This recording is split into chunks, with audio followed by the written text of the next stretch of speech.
we are back. It is episode 53 of the CCHA Reporters Corner. I'm one half your co-host, Jared Rubado with the Bemidji Pioneer. With me is the better half of the co-host, Trent Singer from Sioux Falls Live. Trent, how we doing today? Do good, man. It's playoff week, and well, I guess it's the Rubado Singer Bowl this week, right? Or what do we call it? Round two. What are we calling it? I don't know. What do we call it? We got to give a name for this. The Forum Bowl? The CCHA Forum Bowl? Yeah, that's just too many qualifiers. Why don't we just call it the how about the Reporters Corner Soiree? I was thinking maybe like Jared's a coward and doesn't want to come watch his alma mater play a series against the team he covers. How about that? We could call it that, Jared. Being a coward? The facial hair face off. There we go. Cornell dropping it in. That's a really good one. I actually like shave. That. Oh God, that ain't happening. No, it's not happening. I frightened Andy Thurston last time I did it. He wouldn't look me in the eyes last time I shaved this because of my double chin that I'm hiding with this. So yeah, we're not doing that. We're not putting anything on that. Just get that out of your head, Jared. Well, if I shaved and then again with this, I would look like a 30-year-old, like 285-pound baby. So we're not shaving, but I think now is a good time to mention, Trent, that you can watch this episode on Midwest Sports Plus, also on the Bemidji Pioneer and Sioux Falls Live, and if you have a subscription to and see that beautiful hair that Jared has, and to see these unshaven faces and full heads of hair on Midwest Sports Plus, and if you have a subscription to Bemidji Pioneer, to Sioux Falls Live, to any of the forum properties, you have a subscription to Midwest Sports Plus, where you can also find Happy Hour and the Hot Mic with Dom Izzo and plenty of Midwest high school and other sports streams. So Midwest Sports Plus, we're going to hammer it home, Trent, throughout the rest of the season and into next season too, because I think it's also a good time to mention that if you are listening to this show on the CCHA's feed, it will not be on the CCHA's feed next year. We will exclusively be on our audio only feed, but the video will then be on Midwest Sports Plus. So I'll hammer it until I'm blue in the face or red in the face, as I typically am. But Trent, we did bring on a good one today, and through all the craziness that happened in the CCHA last weekend with 5 teams still having a chance to win the MacNaughton Cup, I think we talked around this time last week, Trent, like, hey, we got to bring on somebody who at least wins a share of the cup. Well, nobody won a share of the cup because the Mavs won the whole thing. So we brought on a guy who's done a whole lot of winning in his career, and that is Tristan Lemyre. He was a senior transfer from Western Michigan, won the national title last year. He won the national title the year before that at Denver. He's won 3 straight regular season conference titles, the last 2 in the NCHC, this one in the CCHA. I'll just kind of go through his career a little bit here. I'll take Trent's steam from him because Trent called me out for not going to Augustana despite me covering high school playoff basketball on Friday night and the first home playoff basketball game for the Bemidji Lumberjacks since, I think, 2018, 2019. No excuses. We kind of went into it with Tristan about just what this last weekend was like. And we I think it's probably safe to say we don't like to go too much into, game by game and what's going on in the current season. But after these last 2 games, I kind of wanted to get in on the inside of his brain and what was going through a Mavericks player head, especially after that Northern Michigan 6-on-5 goal on Friday night and really kind of putting MacNaughton Cup hopes in jeopardy at that point. But, and then obviously the celebration that ensued and everything. But then we also went into his kind of upbringing through hockey a little bit through Mirabel, Quebec. You can hear it in the accent. He's got a very thick French Canadian accent, but and then obviously he played a year at the for the Flin Flon Bombers in the SJHL before he played 2 seasons at Dubuque. We went through his whole junior career, how he got to Denver, how he committed to Denver, which was a pretty fun topic. What it was like playing for David Carl and one of the best, historical programs in Division I college hockey with 10 national titles. He was part of the 10th national title winning team. And then, he switched gears. He was part of a first-time national championship winning team at Western Michigan. And while there were a lot of similarities between those two teams, I think the differences is kind of what makes it a really, really cool story. And just especially with the reactions to winning those championships in those communities and what it was like being a first-time champion in Kalamazoo. But then it kind of transitioned into his senior season at Minnesota State, taking on a bigger role, his production this year. And, I think another really interesting point, we got into it towards the end, but Minnesota State obviously gave Western Michigan their toughest game in the NCAA tournament last year. And now he's teammates with, a lot of those guys who are part of the Mavs team that came so close and lost in double overtime. So we asked him a few about that. We asked him a few about the celebrations, and then we wrapped it up with some one-timers and some good stuff about some steak bite poutines and, just everything that's kind of encapsulated his 1 year in Minnesota State. So did I miss anything, Trent? It was a good chat. He was a pretty good kid. Yeah, no, I think you wrapped it all up. You guys are going to like this one, especially our Patreon subscribers. I know Cam is a big Patreon guy. And I was told not to use full government for Cam anymore. Oh, crap. Mr. Maniac. And we're talking about Cam, right? Full government Cam? Yeah. So, yeah. But anyways, that's it. Once again, you can watch this on Midwest Sports Plus. You watch it on our sites as well. They're tweeted out every week. So let's kick it over to our interview with Tristan Lemyre. All right. It's time for another Reporter's Corner interview. And Trent, we needed to bring on a MacNaughton Cup champion. And there's a bunch of them on Minnesota State, but Tristan Lemyre is now a first-time MacNaughton Cup champion. Tristan, thank you so much for joining the show, man. Crazy weekend in the CCHA. We'll start there. You're a MacNaughton Cup champion, and how did this weekend play out from your eyes? Yeah, I mean, thanks for having me, first of all. But yeah, I mean, this weekend was a bit hectic, to be honest. I think a lot of emotions. I think just after the Friday night game, I think going to overtime, ended up in a shootout. That's not the position we really wanted to put ourselves into. And after that Saturday, you're just kind of like, okay, hopefully the guys, the other teams can do it again, Bemidji and Bowling Green, and then, I think we got a little bit lucky in a way, and then just got the job done on our side, and then, it felt unreal. I mean, just going into the weekend, you don't really know. You're like, are we gonna have to share the cup? What's gonna happen?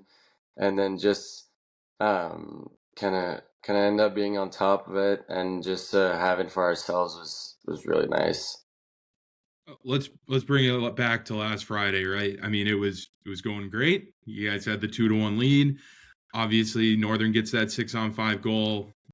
Tracy makes that huge save too, which, I mean, that kind of gets lost in the whole weekend if he doesn't make that save with 20 seconds left. This is a much different conversation. But what was just kind of the feeling like going back into the room after that game, going into that shootout? Obviously, huge shootout point at the end of it too, because otherwise you're splitting that trophy a few different ways there. But after getting that shootout point, just what was the kind of vibe in the room?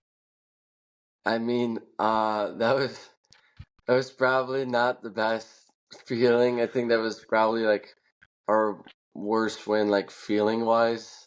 This year was just kind of like, we just felt like, goddamn, we left a point on the table. Like we should have got 3 here, and that's more how we felt. And guys were like, okay, like, do we still have a shot at the cup now? Like, you haven't even looked at the scores or anything yet, so you're like, we might have just lost it. So guys weren't really too thrilled, and then afterwards, seeing we still have a shot is like, okay, like this wasn't the best, but like we still got another shot at it tomorrow. So let's make the most of it. I was just about to ask too, like, is there any scoreboard watching for you guys? I would imagine coaches and the staff are kind of maybe gotten a second eye on it, but did you guys know at all, like, what the situation was at the end of regulation on Friday? No, on Friday we didn't have really any ideas. Like guys are just kind of focused on the game. So and it's like hard to say like there's still another game on Saturday. So Mhm. like nobody's really watching or we didn't really know what's going on. So it was just we're just kind of in the moment and yeah. I think the mindset is, you guys can only control really what you can control, but obviously in order to win the MacNaughton Cup, you needed some help from other teams around this league. And even after the tie on Friday, with the shootout win, you still needed some things to break your way. But from watching the stream, it looked like you guys knew at the end of regulation on Saturday that you had won the league title towards the end of that game.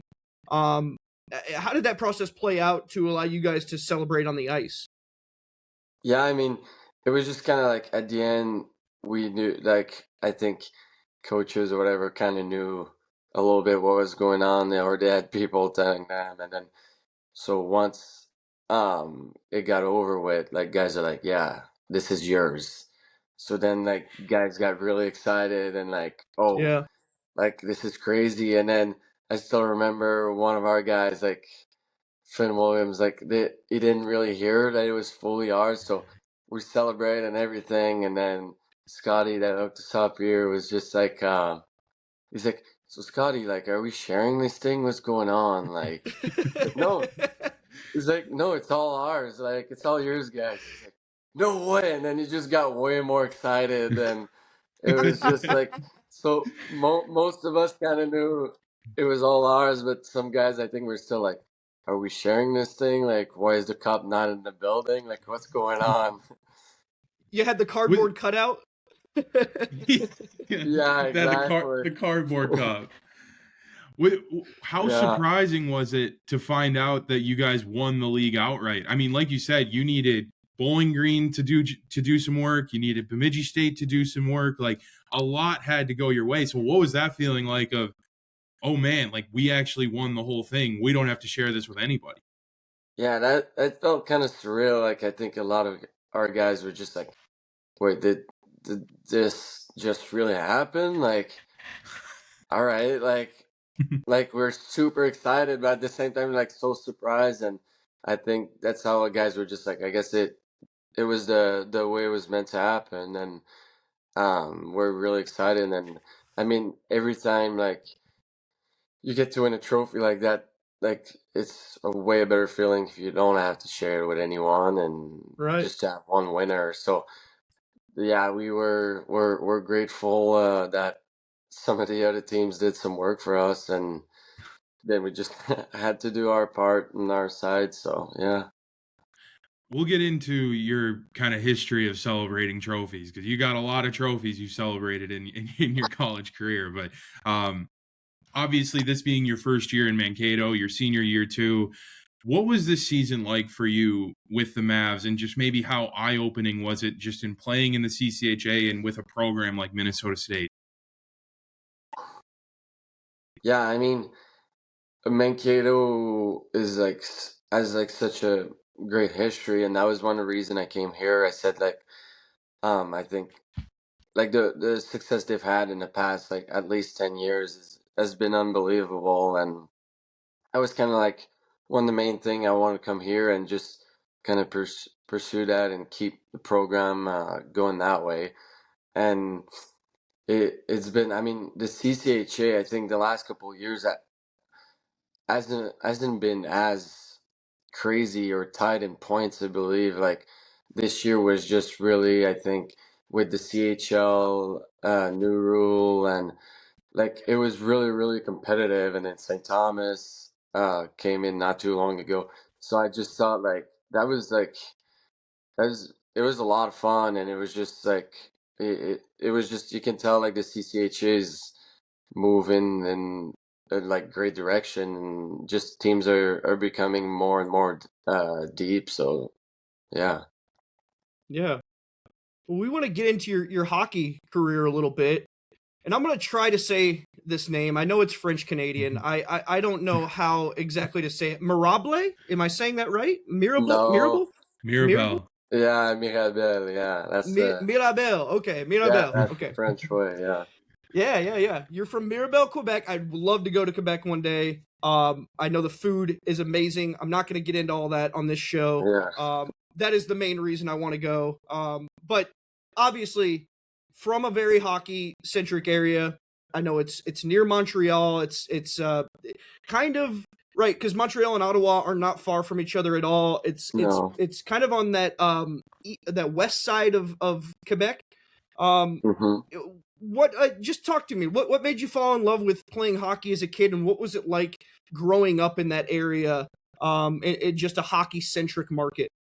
Yeah, I mean, my parents didn't play hockey or anything. My uncle played a little bit, my grandparents, but they weren't like any big time hockey players or whatsoever. But yeah, my grandpa's season tickets with the Montreal Canadiens. So I started going to games. I was probably like 3 years old, 4 years old. So that was something. Then I want to get on skates right away. And as soon as I put skates on, it was like, okay, I'm gonna play hockey. And I mean, just having the outdoor rinks up there and all that, that made it so much easier. Like I just remember, like I was so like 12 or 13. That was like my first job ever. I was just working at the ODR, opening a little cabin so people could change and just go out there. So it's just yeah, it's just amazing up there. Yeah.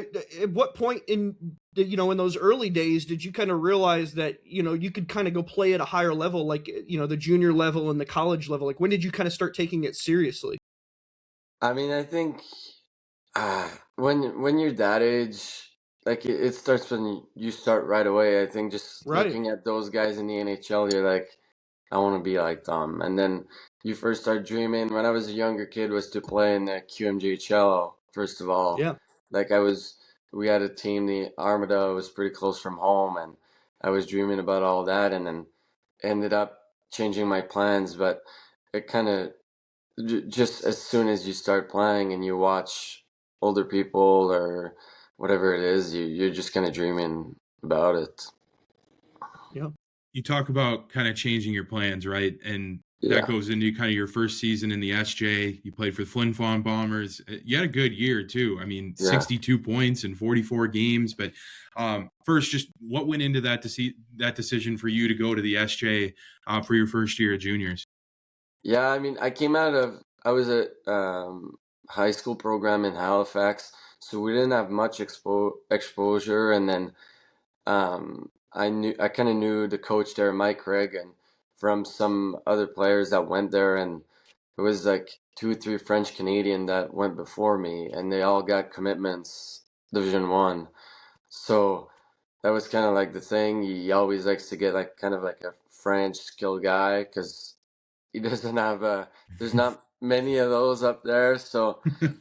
You so I kind of got put in contacts that way, and then since I saw some friends doing well, I was like, okay, like I think I'll give it a shot, and then went there, and obviously it worked out, and committed to Denver out of Flin Flon, which was pretty incredible. Yeah, I was going to ask because I know you committed out of Flin Flon. Yeah. How did David Carl find you in Flin Flon amid all of the other recruiting pools that guy is pulling kids out of? Yeah, I don't know. I mean, it's more so there's Tavis McMillan up there, so he was kind of like uh he's doing all the the more the just the scouting part. And Mhm. yeah, but when I first heard of him, I was like, wait, like, is this real? Like, how did Yeah. they find me? Kind of thing. Like the same way you're thinking about this. And what happened that year is that I broke my shoulder, so then my collarbone, and then I was like, oh, I probably blew it with those guys, and then came back to play, and everything went really well. And then they called me again, and that's when they offered, and I was like, yeah, like, I mean, yeah, I'll accept it right away. Like, it Yeah. wasn't really, there was no hesitation really. when when thinking back to that year in Flin Flon, just how did that kind of help prepare you to make the jump to Dubuque and play in the USHL? Obviously, it's a little bit of a step up playing in the USHL and Tier 1 juniors, but for you personally, like what kind of went right for that in that year for you to take that jump? I mean, I think always being like kind of like a smaller guy and like playing in the SG is really like it's pretty rough league, like physically and all that. So I think that was one of the biggest thing, like kind of just mature and play with like the SG is pretty old, so play with older guys, stronger guys, and just kind of go through that, play through that, and then kind of after that it was like I mean I'm not scared of anything after coming out of that league and the type of Right. thing. So Well, two seasons in Dubuque. Your first season, you guys were the last team in the conference to make the playoffs. Your second season, you guys climbed all the way to second in the conference, get a first round bye in the Clark Cup playoffs. What do you remember about those two seasons? yeah, I mean the first season was the word I'd put would probably be adversity. Like we had a really tough start. I think we were like 1-10 at the beginning of the season, and people were like, "Oh, this is going to be the first time they're not going to make the playoffs in history," and this and that. And then we ended up adding a couple guys. Like we had Matt Savoy, and we added a couple guys, and we had unbelievable second half of the season, and then ended up making the playoffs and lost to Chicago, I believe, that year. They were, I mean, their team was stacked with Farrell and all those guys Yeah. coming back, Coronado coming back from college. And then the second year was just, I think we were pretty good all around all year, and we just came up short. Goalie injury in the playoff against Muskegon, and that was really close. It just didn't go our way. Yeah. 87 points, though, 107 USHL games. I mean, just as far as your development, how big were those two seasons for your development, and where did you feel like you grew the most? Yeah, I'd probably say my second season, because I was first committed, supposed to go in after that first year at Dubuque, and then Right. COVID happened, and then they took some fifth year guys went back or whatever it was, and they said like I think you need an extra year of development, and then I was like, yeah, like I think a lot of people would like take it the wrong way, decommit, try to find another school or whatever it is, but I just took it as an opportunity, and it went really well for me that year. So I'm glad it worked out that way. Right. You finally get to college. You go to Denver the next year. You played in 17 games as a freshman, had 4 goals and 3 assists. But I love asking this to kids who are a little bit older now and have been through it. But did you have like a welcome to college hockey moment where you're like, oh, this is a little bit bigger, faster, stronger, maybe a time where you just got buried in the boards or something that you kind of look back on and it's like, okay, yeah, I had to grow a little bit from that one. Yeah, I mean that's bad, but it was our first weekend on the road. We played at UMass Amherst, and I remember still going back for a puck, like as like kind of like a D man, and then I just have to make a play up the wall, and then I see the guy come in full speed at the same time. I'm like, oh boy, I'm flat foot. I got I got murdered center ice, and it was like on everything college hockey the next day. Like my friends were all sending it to me. I was just like, You got God, memed up on it? yeah, I was like, I just knew in the moment when I got hit, I was like, this is gonna be bad. Oh Like man. it didn't hurt or anything, but it was just like it just looked bad. Like, yeah. I want to ask you too, just about kind of the culture around Denver, right? I mean, they've won what 10 national titles, and Yeah. obviously one of the best coaches in the country, and a rich history going through that program. For your freshman and sophomore seasons, being a part of that program, what was it experiencing that and just the way things operate there at really just kind of a powerhouse like Denver on a national level? I mean, yeah, it was unbelievable. You just learned so much from it, and it's not just the aspect like on the hockey side a lot, but also just off the ice. They just teach you like, I mean, they've built winners, but it's just not hockey, but like you just become a winner in life, whatever it is. Like they do everything the right way over there, and like it just feels like a family.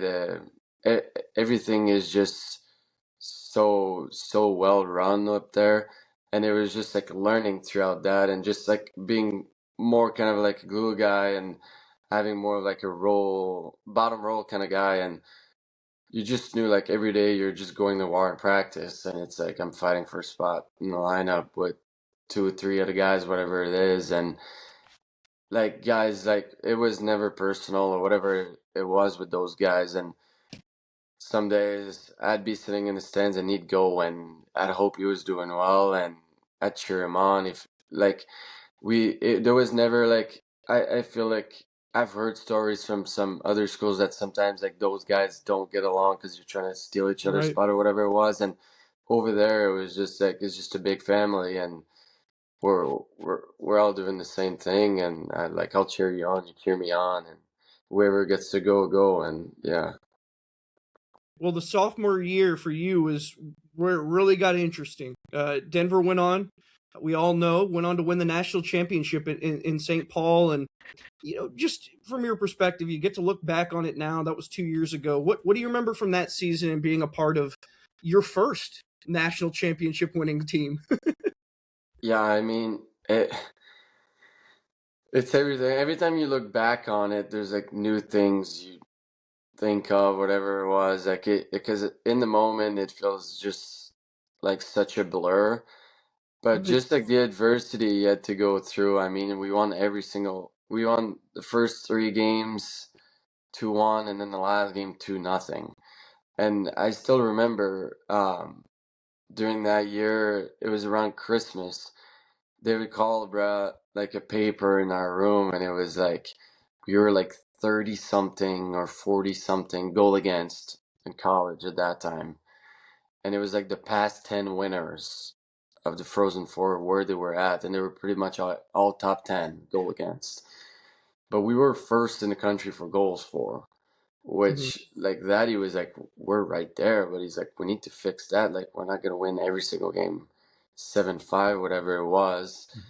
And like for me it stuck out a lot. And then coming down after Christmas we started winning games way more responsibly, and then just coming down the wire there, I mean, you play Cornell, UMass, those teams are really defensive, and maybe the offense not going to go as much, but also you don't want to give up too much. So just being able to shut down during those games. And then BC, I mean, they were the number one offense, I think, at that point in the country, and then they didn't score one goal. I will say thank you to Matt Davis also, but I just think like those are just the things that just still like it was just insane. Like Matt Davis is the number one thing when I think of that run, though. I want to ask you one more question about that Denver team too, because you mentioned Matty Davis, and Yeah. you talk about the goals against aspect of it, and he was such a big part of that run. But going back to that national championship game, I think he made one of the greatest saves in the history of college hockey in that third period. How how much do you remember that save, and just the kind of kid he was to literally will you guys to a championship in that game against such a loaded team?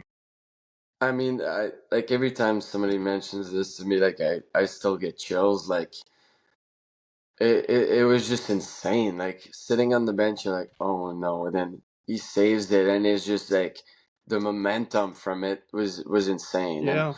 but it's just like this Matty Davis is like this kid is just unbelievable. That guy works. I've never seen someone with that kind of work ethic. Like he came into Denver the first 2 years, and he was behind Magnus Corona. Like how the hell is he supposed to play? And then he got to play a couple Mhm. games, and he would have like a Right. 930, 935 save percentage, playing like 5 to 6 games a year, not even. And it's hard mentally. And then Corona left eventually, and then he gets to start, and he just like kind of took over. I mean, he was unbelievable, and it's just like his character and the way he goes about everything. He just battles so hard. So you know when he's in the net, like he's never gonna give up or anything. And then when he's like on that level and confident like that, is just like you're like, okay. At this point, when he made that save, it was like we're not losing. There's no way.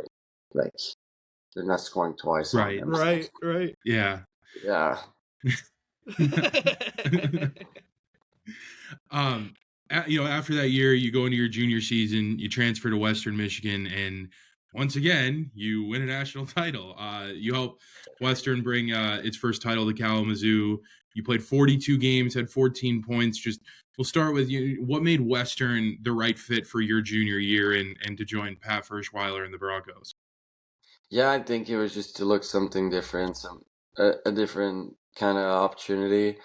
And yeah, I mean, I can't blame them, and that's what I got right away. And then I think personally, I didn't make the most of it at the start of the season, and then yeah, by the end of it, I was kind of more just I played in the third, fourth line, and kind of just filling roles. And I mean, but then it didn't really matter to me at that point. It was just about the team and where like we had a shot, and it was like kind of just trying to tell those guys like what I've been through the first time. Like you kind of know, like I always said like this after winning the second time, there's a lot of things like in common that I like.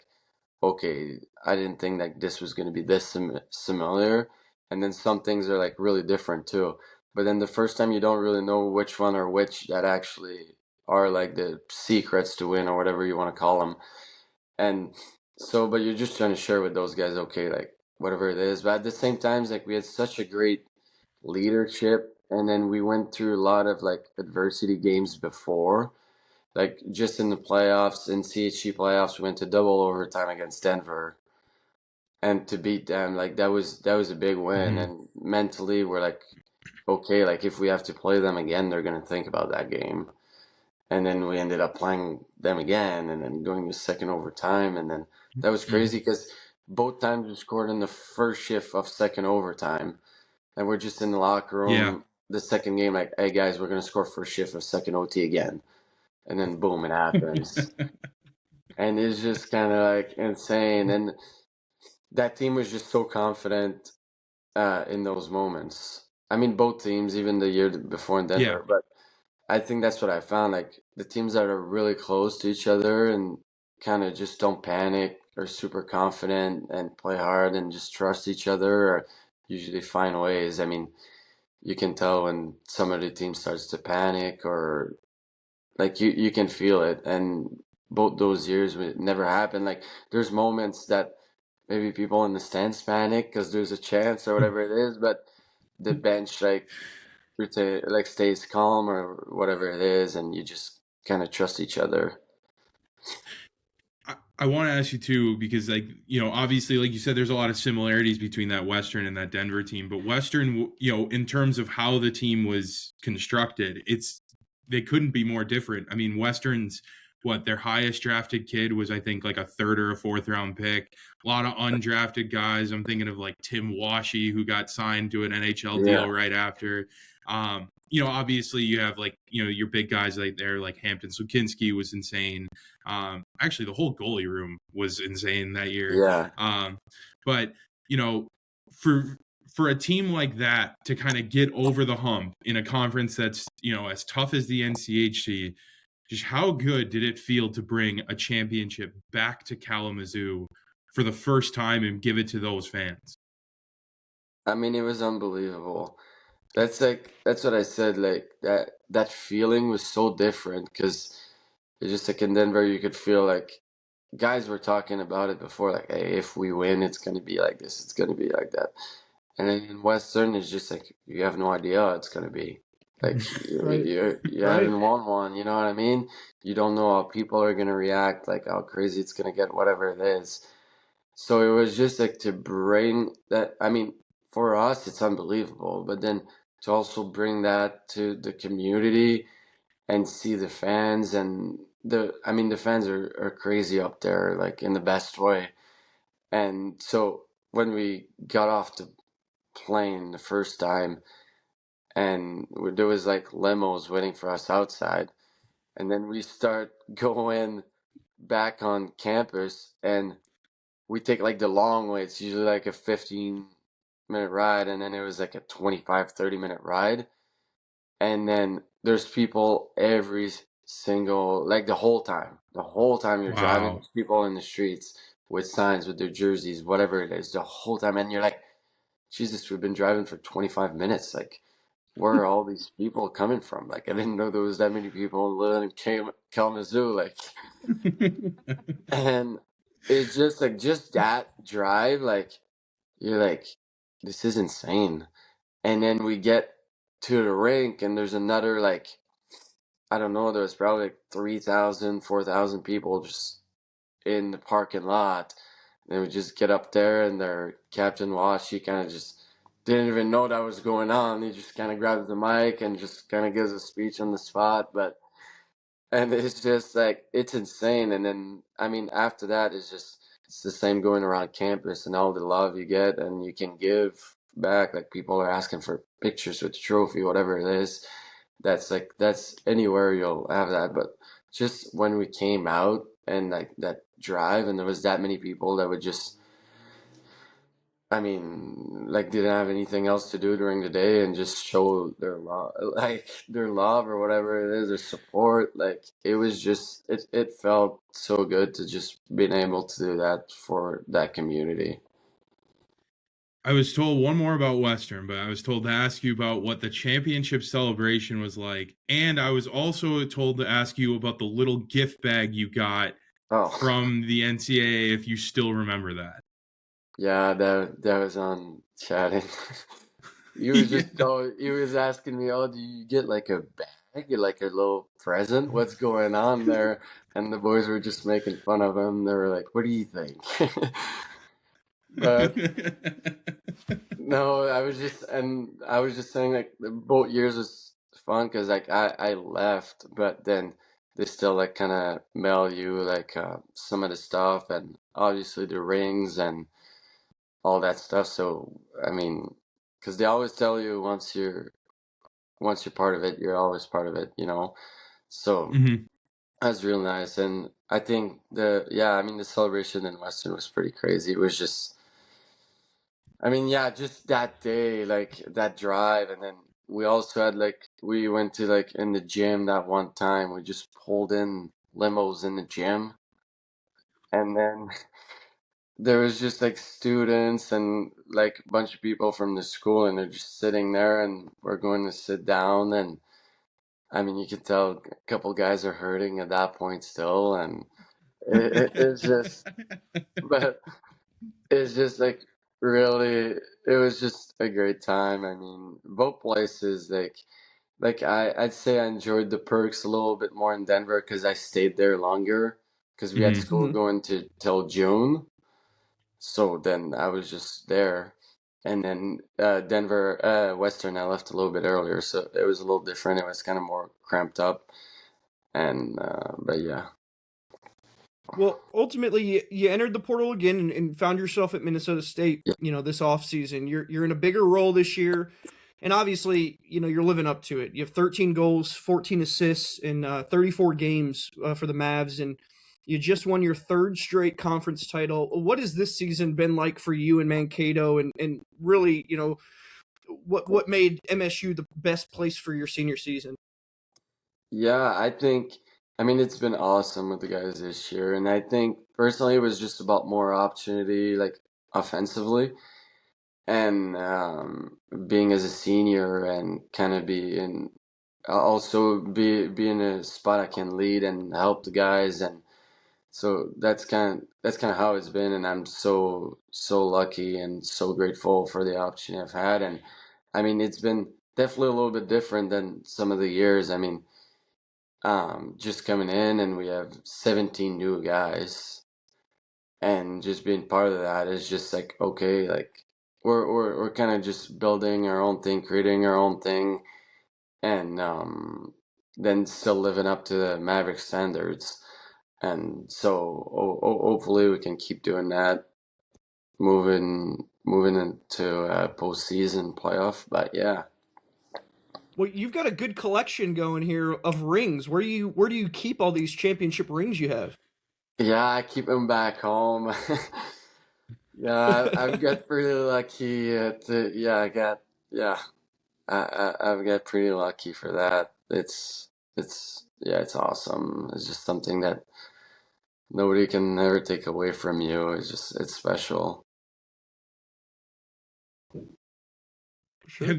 Did your family were they able to make it out to both of those Frozen Fours at all, or I don't know what the travel is like for all the way from Mirabel, Quebec.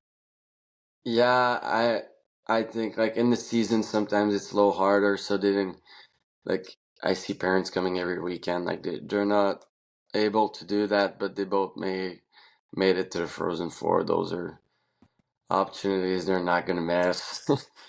And so Right. that was that was awesome to just have them there and share that with them because every time both years was kind of like, okay, we won this and now we're having fun, and then kind of hanging out with family, friends, whatever it is, for a little bit at least after, and then then you're kind of on your own with the team. So yeah, Absolutely.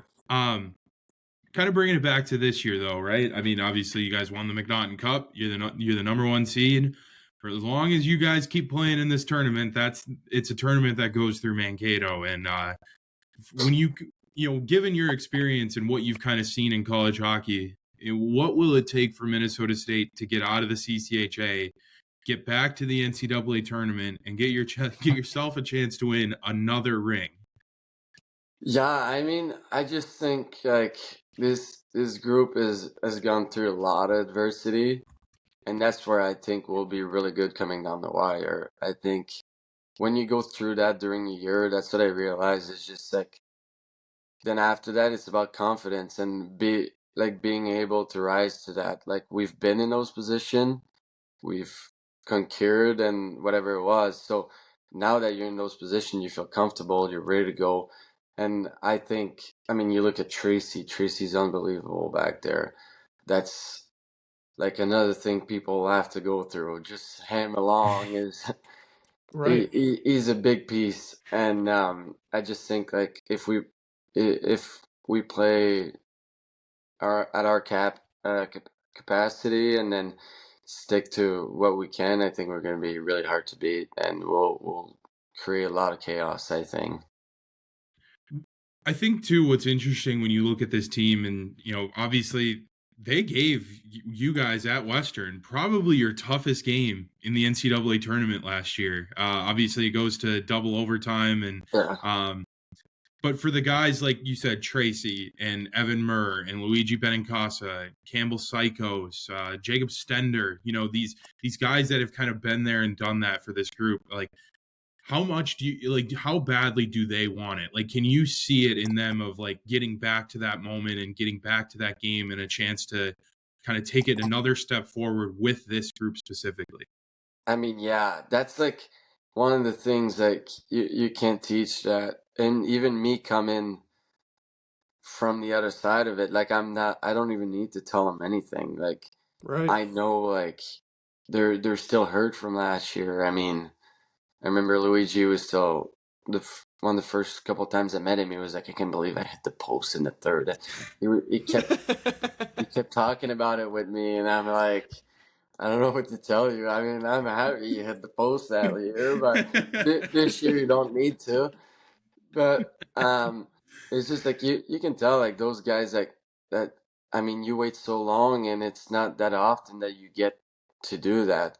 So every time you get to do it, you want to make the most of it. And I think those guys definitely have a sour taste from last year, and like it's just hard. Like for them, it's just like okay, that team won the national championship, and we just lost to them to kind of like a unfortunate bounce for them in overtime, and it's like what could have happened if we beat them. And I understand them, and but now it's all over, and then they get to write something new this year, and you can tell those guys are really excited, and some of those guys it's their last go. So yeah.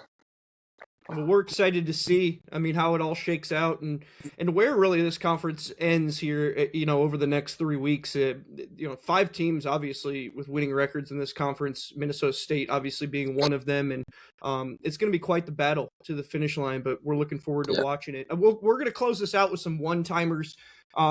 We ask these questions. You can elaborate as much or as little as you want, but just kind of some fun ones to gauge your perspective. First thing we'll ask, you haven't played a ton in this conference, but where's the toughest place that you found to play in the CCHA? Ooh, I'd have to say, from my experience, Michigan Tech probably. I just that was probably the best crowd we've played this year. I heard Bemidji is probably the toughest spot, but we didn't play there this year. So personally, I'd probably say Tech. Yeah. You're well-traveled. You've been to a lot of barns in college hockey. How about just all of college hockey? Where's the toughest place that you've played in the NCAA? Oh, that's tough. I mean, that might be a little biased, but Western, when you were playing against them, was not I've a fun heard it. place to play. Yeah. Lawson's tough. Yeah. And then obviously when you look at teams like Nodak, it's fun but not fun. Like you do want to play there, and like, so I don't know if that makes it the toughest, maybe, but it's like at the same time it's something you just want to experience. Right. What was it like being on the, obviously you're an opponent at Lawson, and then you go to being a player at Lawson? Like, how is it like kind of relieving being on the other side of it once you play that junior year? Yeah, I mean, yeah, it's so nice. I mean, like when you go play there, it's fun too, because it's just, I mean, every hockey player is like loves just a good crowd, but it's definitely like when you have it on your side, you're just like, okay, this feels better. Is there a player at the pro level that you've always kind of admired the most, or maybe someone you've tried to model your game after since you were a kid? I've always kind of looked up. When I was younger, it was more like Gallagher, Pajot, like some kind of those guys. Yeah. When I was younger, that was more just small righties and kind of can create offense too, but they got some grit to them. So yeah.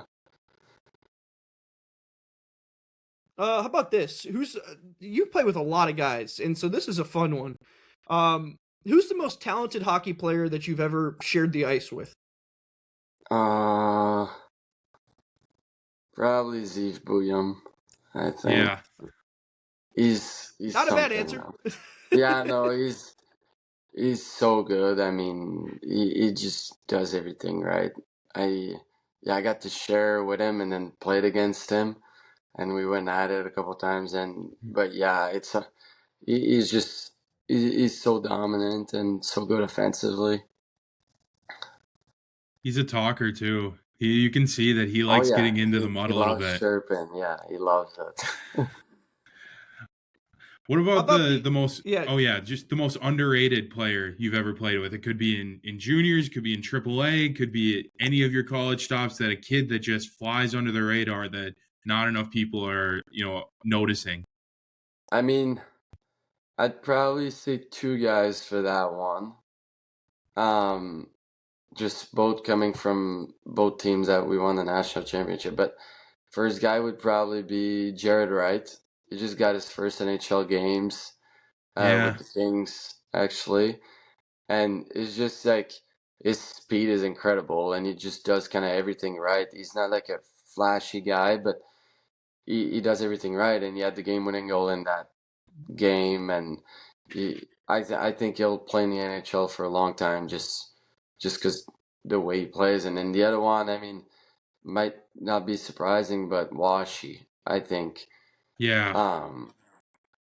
Like he was just unbelievable. I mean, on the faceoffs, he was like 70%. He would kill. He would, like, he just did every little details right, and like that's why like he didn't have like anything before the season, but then ended up signing an NHL contract, and then this year he's played innumerable games in the NHL, and there's a reason. He just does a lot of little things right, and yeah. You're not kidding in the fact that he didn't have many looks going into that last year, and then you had NHL teams lining up at his door trying to sign him, and like I know teams were trying to sign him to get him in for a playoff push, and you're like, where did this kid come from? But like you said, if you can win faceoffs and you can skate, you're gonna play a long time in the NHL, and I think he's got a long one ahead of him. And yeah, and he plays he's so strong physically, like he's had some hits last year. I'm like, oh my god, guys. He plays like he's 32 years old. Like it's insane. It's insane. Like in practice, I did not want to go against him. Some of the times, I'm like, yeah, good thing I'm on his line right now. He's just a big mean guy. I mean, when he plays, he's like such a nice guy off the ice, whatever it is. But on the ice, he's just like, yeah, he's a competitor. Last one we got for you, but like I said, I was told to ask you about the Mavericks Sports Bar because you apparently created a dish called the steak bite poutine. How did that Sounds amazing. Come about? It does sound really good. So we actually started on the podcast with China Mavericks, and then they were just asking me about poutine and whatever it was, and then I was like, I miss it, like back home, and then they're kind of like, we should text Shelly, this girl that owns the restaurant and stuff, so because we go to Mavericks like every Wednesday for bingo and things like that, so I was like, all right, let's try to talk to her or whatever, and then she kind of just, she made some poutine, added some, and there they have steak bites that are like the best thing on the menu. So we're like, well, let's say we combine those two, like that's gonna be really good. So then she decided to do that, and then since then, when we go Wednesdays, I usually grab some, but the plate is like enormous. It's enormous, and I can never finish it on my own. Sometimes I'll share with like 3-4 guys an appetizer, and then we'll eat something else. But it's just massive. She was like, maybe I need to make it a little smaller. I was like, yeah, maybe we'll see. And then she started. They use like their typical fries that they usually use, which are kind of like not rounded. I don't know how to describe them really. But now she said they're gonna make their own, like fries, nice. Like cut everything. Yes. And she said she tried it and it was unbelievable. She told me that last Wednesday, and then I didn't get to try it because she said, oh, I forgot to tell you it's the new option. So then she was like, next Wednesday or whenever you come back, try it. I was like, all right. So today you're going up there today to get it. So today I might need to try it. I might try it today. If you guys go back to the NCAA tournament, they're just going to name it like the championship poutine at Maverick Sports Bar, and it'll live there forever. That would be awesome. Oh man, hey, congratulations! Not just with the MacNaughton Cup, but you've had one hell of a career, man, and Thank you. Hopefully it extends a little bit longer here, and you get a little bit more of a run before whatever's next after your college career. But thank you so much for joining the show. It was an absolute pleasure. Thanks for coming on, man. I appreciate it. It was nice to meet you guys. All right. Once again, thank you to Tristan and Lemyre for joining the show, and thank you to our producer, Cordell Wright. To watch this show and to see clips and highlights from this episode, head on over to Midwest Sports Plus, the home of the CCHA Reporters Corner. For the audio-only version, subscribe to the CCHA Reporters Corner on Spotify, Apple Podcasts, or wherever you get your podcasts from. Follow us on Twitter at Trent Singer and at Jared Rubado BP. You can check out our work at BemidjiPioneer.com and SiouxFallsLive.com.